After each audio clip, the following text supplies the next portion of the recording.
Chapter 7 The Sorting Hat. The door swung open at once.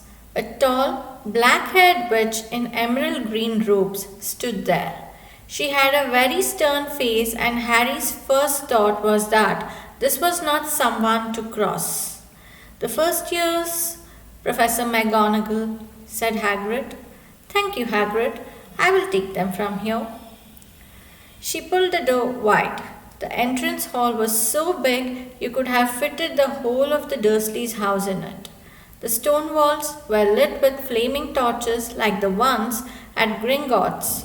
The ceiling was too high to make out, and a magnificent marble staircase facing them led to the upper floors.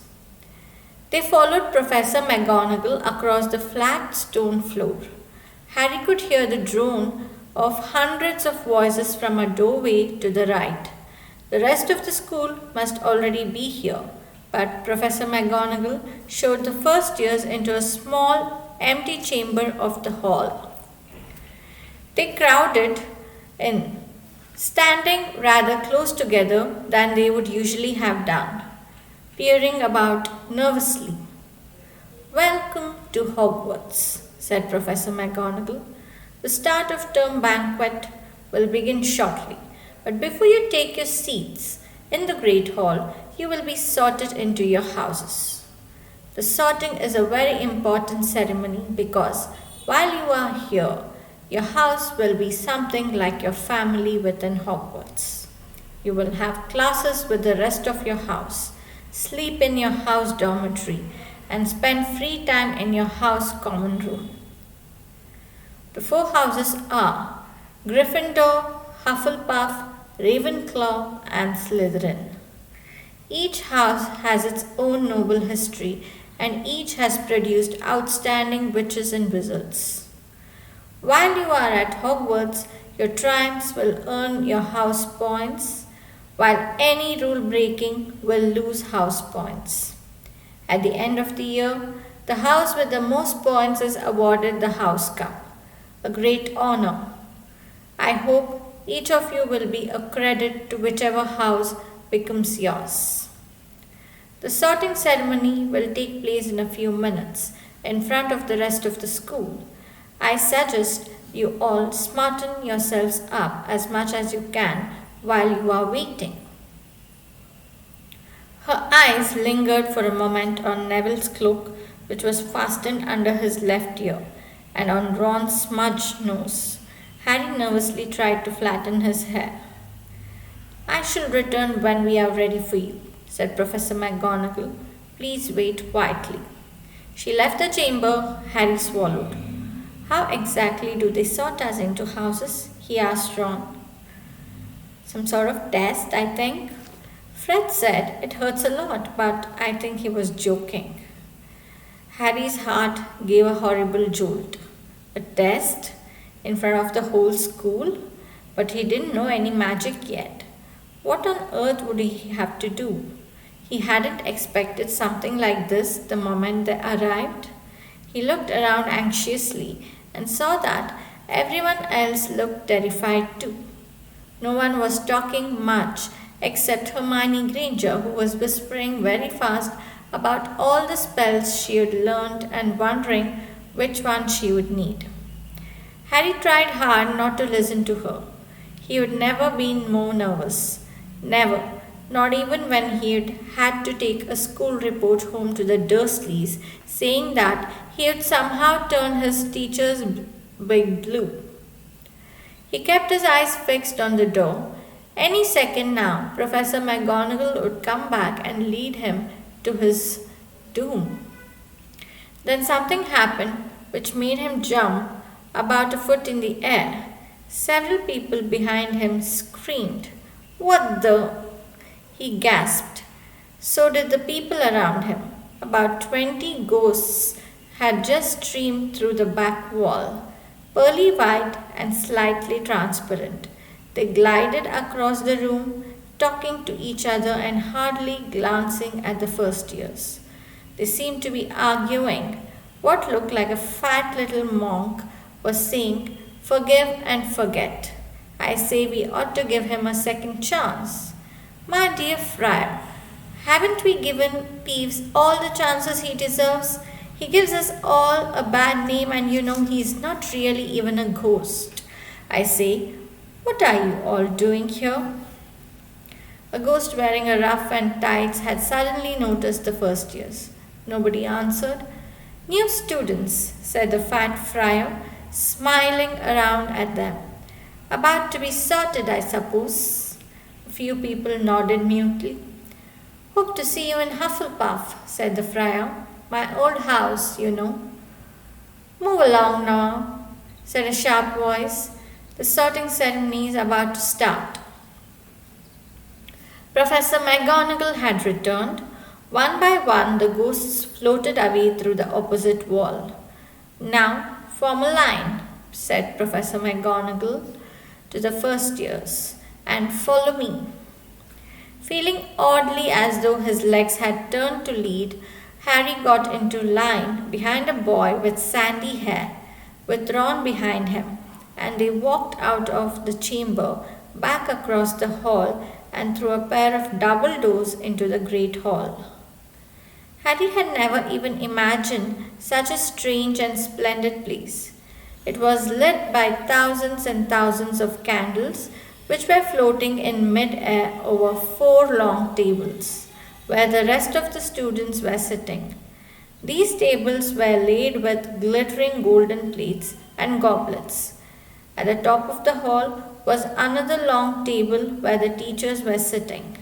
Professor McGonagall led the first years up here so that they came to a halt in a line facing the other students with the teachers behind them. The hundreds of faces staring at them looked like pale lanterns in the flickering candlelight. Dotted here and there among the students, the ghosts shone misty silver. Mainly to avoid all the staring eyes, Harry looked upwards and saw a velvety black ceiling dotted with stars. He heard Hermione whisper, It's bewitched to look like the sky outside. I read about it in Hogwarts, a history. It was hard to believe there was a ceiling there at all, and that the great hall didn't simply open on to the heavens. Harry quickly looked down again as Professor McGonagall silently placed a 4-legged stool in front of the first years. On top of the stool, she put a pointed wizard's hat. This hat was patched and frayed and extremely dirty. Aunt Petunia wouldn't have let it in the house. Maybe they had to try and get a rabbit out of it, Harry thought wildly. That seemed the sort of thing. Noticing that everyone in the hall was now staring at the hat, he stared at it too. For a few seconds, there was a complete silence. Then the hat twitched. A rip near the brim opened like a mouth, and the hat began to sing. Oh, you may not think I'm pretty, but don't judge on what you see. I'll eat myself if you can find a smarter hat than me. You can keep your bowlers back, your top hat sleek and tall, for I'm the Hogwarts sorting hat, and I can cap them all. There's nothing hidden in your head the sorting hat can't see, so try me on and I will tell you where you ought to be. You might belong in Gryffindor, where dwell the brave at heart, their daring nerve and chivalry set Gryffindors apart. You might belong in Hufflepuff, where they are just and loyal. Those patient Hufflepuffs are true and unafraid of toil. Or yet in wise old Ravenclaw, if you were ready mind, where those of wit and learning will always find their kind. Or perhaps in Slytherin, you'll make your real friends. Those cunning folk use any means to achieve their ends. So put me on, don't be afraid, and don't let a fab. You're in safe hands, though I have none, for I'm a thinking cap. The whole hall burst into applause as the hat finished its song. It bowed to each of the 4 tables and then became quite still again. So we've got To just try on the hat, Ron whispered to Harry. I'll kill Fred. He was going on wrestling a troll. Harry smiled weakly. Yes, trying on the hat was a lot better than having to do a spell, but he did wish they could have tried it on without everyone watching. The hat seemed to be asking rather a lot. Harry didn't feel brave or quick witted or any of it at the moment. If only the hat had mentioned a house for people who felt a bit queasy, that would have been the one for him. Professor McGonagall now stepped forward holding a long roll of parchment. When I call your name, you will put on the hat and sit on the stool to be sorted, she said. Hannah Abbott, a pink-faced girl with blonde pigtails, stumbled out of line, put on the hat, which fell right down over her eyes, and sat down. A moment's pause. Hufflepuff! Shouted the hat. The table on the right cheered and clapped as Hannah went to sit down at the Hufflepuff table. Harry saw the ghost of the fat friar waving merrily at her. Susan Bones! Hufflepuff! Shouted the hat again, and Susan scuttled off to sit next to Hannah. Terry Boot! Ravenclaw! The table second from the left clapped this time. Several Ravenclaws stood up to shake hands with Terry as he joined them. Mandy Brocklehurst went to Ravenclaw too, but Lavender Brown became the first new Gryffindor, and the table on the far left exploded with cheers. Harry could see Ron's twin brothers catcalling. Millicent Bulstrode then became a Slytherin.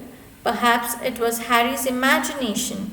After all, he had heard about Slytherin, but he thought they looked an unpleasant lot. He was starting to feel definitely sick now. He remembered being picked for teams during sports lessons at his old school. He had always been last to be chosen, not because he was no good, but because no one wanted Dudley to think they liked him. Justin Finch Fletchley. Hufflepuff. Sometimes Harry noticed the hat shouted out the house at once, but at others it took a little while to decide. Seamus Finnegan, the sandy-haired boy next to Harry in the line, sat on the stool for almost a whole minute before the hat declared him a Gryffindor. Hermione Granger. Hermione almost ran to the stool and jammed the hat eagerly on her head. Gryffindor! Shouted the hat. Ron groaned. A horrible thought struck Harry, as horrible thoughts always do when you're very nervous. What if he wasn't chosen at all? What if he just sat there with the hat over his eyes for ages, until Professor McGonagall jerked it off his head and said there had obviously been a mistake and he would better get back on the train. When Neville Longbottom, the boy who kept losing his stool, was called, he fell over on his way to the stool. The hat took a long time to decide with Neville. When it finally shouted, Gryffindor! Neville ran off still wearing it and had to jog back amid gales of laughter to give it to MacDougall Morag. Malfoy swaggered forward when his name was called and got his wish at once. The hat had barely touched his head when it screamed, Slytherin! Malfoy went to join his friends Crabbe and Goyle, looking pleased with himself. There weren't many people left now. Moon, Knot, Parkinson, then a pair of twin girls, Partle and Partle, then Perks, Sally Ann, and then, at last, Harry Potter. As Harry stepped forward, whispers suddenly broke out like little hissing fires all over the hall. Potter, did she say? The Harry Potter! The last thing Harry saw before the hat dropped over his eyes was the hall full of people craning to get a good look at him. Next second, he was looking at the black inside of the hat. He waited. Said a small voice in his ear. Difficult, very difficult. Plenty of courage, I see. Not a bad mind either. There's talent. Oh my goodness, yes. And a nice thirst to prove yourself. Now that's interesting. So, where shall I put you? Harry gripped the edges of the stool and thought, not Slytherin, not Slytherin. Not Slytherin, eh? Said the small voice. Are you sure? You could be great, you know. It's all here in your head, and Slytherin will help you on the way to greatness. No doubt about that. No? Well, if you're so sure, better be Gryffindor. Harry heard the hat shout the last word to the whole hall. He took off the hat and walked shakily towards the Gryffindor table. He was so relieved to have been chosen and not put in Slytherin. He hardly noticed that he was getting the loudest cheer yet. Percy the prefect got up and shook his hand vigorously while the Weasley twins yelled, "We got Potter! We got Potter!" Harry sat down opposite the ghost in the ruff he had seen earlier. The ghost patted his arm, giving Harry the sudden horrible feeling he had just plunged it into a bucket of ice-cold water.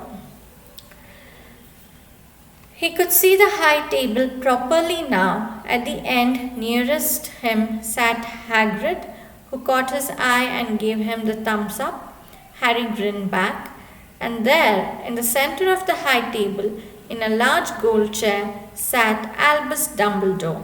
Harry recognized him at once from the card he had got out of the chocolate frog on the train. Dumbledore's silver hair was the only thing in the hall that shone as brightly as the ghost's. Harry spotted Professor Quirrell, too, the nervous young man from the leaky cauldron. He was looking very peculiar in a large purple turban. And now there were only 3 people left to be sorted.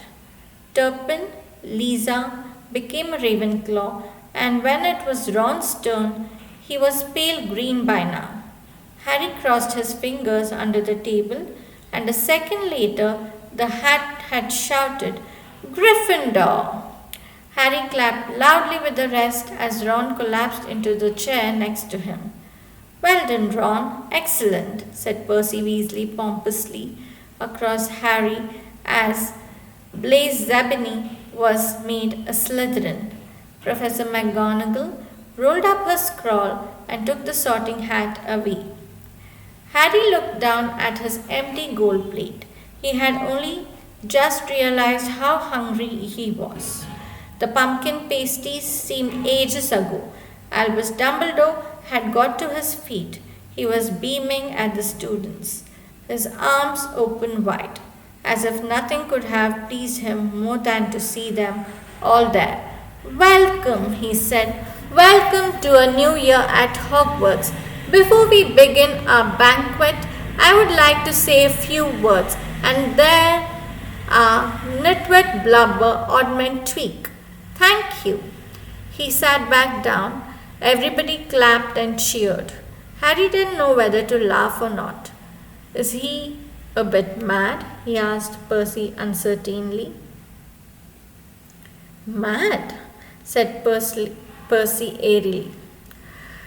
"He's a genius, best wizard in the world, but he is a bit mad, yes. Potatoes, Harry." Harry's mouth fell open. The dishes in front of him were now piled with food. He had never seen so many things he liked to eat on one table. Roast beef, roast chicken, pork chops and lamb chops, sausages, bacon and steak, boiled potatoes, roast potatoes, chips, Yorkshire pudding, peas, carrots, gravy, ketchup, and, for some strange reason, mint humbugs. The Dursleys had never exactly starved Harry, But he had never been allowed to eat as much as he liked. Dudley had always taken anything that Harry really wanted, even if it made him sick. Harry piled his plate with a bit of everything except the humbugs and began to eat. It was all delicious. That does look good, said the ghost in the rough, sadly, watching Harry cut up his steak. Can't you? I haven't eaten for nearly 500 years, said the ghost. I don't need to, of course, but one does miss it. I don't think I've introduced myself. Sir Nicholas D. Mimsy Poppington, at your service, resident ghost of Gryffindor Tower. I know who you are, said Ron suddenly. My brothers told me all about you. You're nearly headless Nick. I would prefer you to call me Sir Nicholas D. Mimsy, the ghost began stiffly, but sandy-haired CMS Finnegan interrupted. Nearly headless? How can you be nearly headless? Sir Nicholas looked extremely miffed, as if their little chat wasn't going at all the way he wanted. Like this, he said irritably. He seized his left ear and pulled. His whole head swung off his neck and fell onto his shoulder, as if it was on a hinge. Someone had obviously tried to behead him, but not done it properly. Looking pleased at the stunned looks on their faces, nearly headless Nick flipped his head back onto his neck, coughed, and said, So, new Gryffindors, I hope you're going to help us win the house championship this year. Gryffindor have never gone so long without winning. Slytherin have got the cup 6 years in a row. The bloody Baron's becoming most unbearable. He's the Slytherin ghost. Harry looked over at the Slytherin table and saw a horrible ghost sitting there, with blank staring eyes, a gaunt face, and robes stained with silver blood. He was right next to Malfoy, who Harry was pleased to see. Didn't look too pleased with the seating arrangements. How did he get covered in blood? Asked Seamus with great interest. I'm never asked, said nearly headless Nick delicately.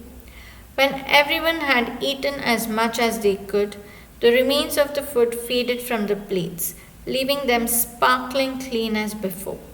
A moment later, the puddings appeared, blocks of ice cream in every flavor you could think of, apple pies, treacle tarts, chocolate eclairs, and jam donuts, trifle, strawberries, jelly, rice pudding. As Harry helped himself to a treacle tart, the talk turned to their families. I'm half and a half, said Seamus. But Dad's a muggle. Mom didn't tell him she was a witch till after they were married. Bit of a nasty shock for him. The others laughed. What about you, Neville? Said Ron. Well, my gran brought me up and she's a witch, said Neville, but the family thought I was all muggle for ages. My great uncle Algy kept trying to catch me off my guard and force me some magic out of me. He pushed me off the end of the Blackpool pier once. I nearly drowned, but nothing happened until I was 8. Great uncle Algy came around for tea and he was hanging me out of an upstairs window by the ankles when my great auntie Enid offered him a meringue and he accidentally let go.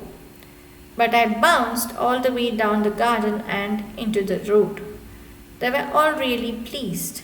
Gran was crying, she was so happy. And you should have seen their faces when I got in here. They thought I might not be magic enough to come, you see. Great Uncle Algy was so pleased, he bought me a toad. On Harry's other side, Percy Weasley and Hermione were talking about lesson. I would hope they start straight away. There's so much to learn. I'm particularly interested in transfiguration, turning something into something else. Of course, it's supposed to be very difficult. You'll be starting small, just matches into needles and that sort of thing. Harry, who was starting to feel warm and sleepy, looked up at the high table again. Hagrid was drinking deeply from his goblet. Professor McGonagall was talking to Professor Dumbledore. Professor Quirrell, in his absurd turban, was talking to a teacher with greasy black hair, a hooked nose, and sallow skin. It happened very suddenly. The hook-nosed teacher looked past Quirrell's turban, straight into Harry's eyes, and a sharp, hot pain shot across the scar on Harry's forehead. Ouch! Harry clapped a hand to his head. What is it? Asked Percy. Nothing. The pain had gone as quickly as it had come. Harder to shake off was the feeling Harry had got from the teacher's look, a feeling that he didn't like Harry at all. Who's that teacher talking to Professor Quirrell? He asked Percy. Oh, you know Quirrell already, do you? No wonder he's looking so nervous. That's Professor Snape. He teaches potions, but he doesn't want to. Everyone knows he's after Quirrell's job. Knows an awful lot about the dark arts. Snape. Harry watched Snape for a while, but Snape didn't look at him again. At last, the puddings too disappeared, and Professor Dumbledore got to his feet again. The hall fell silent. Ahem. Just a few more words now. We are all fed and watered. I have a few start of term notices to give you. First years should note that the forest in the grounds is forbidden to all pupils, and few of our older students would do well to remember that as well. Dumbledore's twinkling eyes flashed in the direction of the Weasley twins. I have also been asked by Mr. Filch, the caretaker, to remind you all that no magic should be used between classes in the corridors.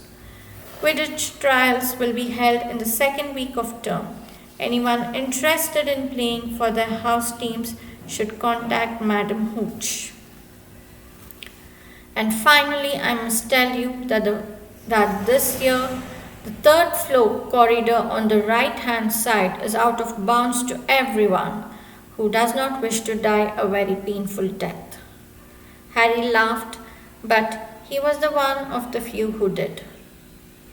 He's not serious, he muttered to Percy. Must be, said Percy, frowning at Dumbledore. It's odd because he usually gives us a reason why we are not allowed to go somewhere. The forest full of dangerous beasts, everyone knows that.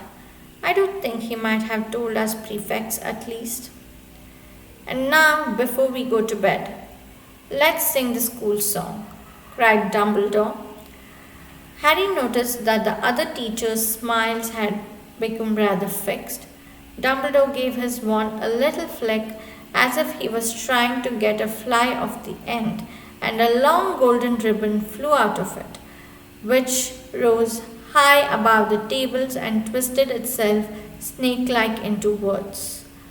Everyone pick their favorite tune, said Dumbledore, and off we go. And the school bellowed. Hogwarts, Hogwarts, hoggy, hoggy, hoggy, wotty Hogwarts, teach us something, please. Whether be old and bald or young with scabby knees, our heads could do with filling with some interesting stuff, for now they're bare and full of air, dead flies and bits of fluff. So teach us things worth knowing, bring back what we forgot. Just do your best, we'll do the rest and learn until our brains all rot. Everybody finished the song at different times. At last, only the Weasley twins were left singing along to a very slow funeral march. Dumbledore conducted their last few lines with his wand, and when he finished, he was one of those who clapped loudest. Ah, music, he said, wiping his eyes, magic beyond all we do here. And now, bedtime, off you trot. The Gryffindor first years followed Percy through the chattering crowds, out of the great hall and up the marble staircase. Harry's legs were like lead again, but only because he was so tired and full of food. He was too sleepy even to be surprised that the people in the portraits along the corridors whispered and pointed as they passed, or that twice Percy led them through doorways hidden behind sliding panels and hanging tapestries. They climbed more staircases, yawning and dragging their feet, and Harry was just wondering how much further they had to go when they came to a sudden halt. A bundle of walking sticks was floating in mid-air ahead of them, and as Percy took a step towards them, they started throwing themselves at him. Peeves, Percy whispered to the first years. A poltergeist, he raised his voice. Peeves, show yourself. A loud, rude sound like the air being let out of a balloon answered. Do you want me to go to the Bloody Baron? There was a pop and a little man with wicked dark eyes and a wide mouth appeared, floating cross-legged in the mid-air, clutching the walking sticks. Ooh, he said, with an evil cackle. Ickle firsties, what fun! He swooped suddenly at them. They all ducked. Go away, Peeves, or the Baron will hear about us. I mean it, barked Percy. Peeves stuck out his tongue and vanished, dropping the walking sticks on Neville's head. They heard him zooming away, rattling coats of armor as he passed. You want to watch out for Peeves, said Percy. As they set off again, the Bloody Baron's the only one who can control him. He won't even listen to us prefects. Here we are. At the very end of the corridor hung a portrait of a very fat woman in a pink silk dress. Password, she said. Caput Draconis, said Percy, and the portrait swung forward to reveal a round hole in the wall. They all scrambled through it. Neville needed a leg up and found themselves in the Gryffindor common room, a cozy round room full of squashy armchairs. Percy directed the girls through one door to their dormitory and the boys through another. At the top of a spiral staircase, they were obviously in one of the towers. They found their beds at last. 5 four-posters hung with deep red velvet curtains. Their trunks had already been brought up. Too tired to talk much, they pulled on their pajamas and fell into bed. Great food, isn't it? Ron muttered to Harry through the hangings. Get off, Scabbers. He's chewing my sheets. Harry was going to ask Ron if he had had any of the treacle tart, but he fell asleep almost at once.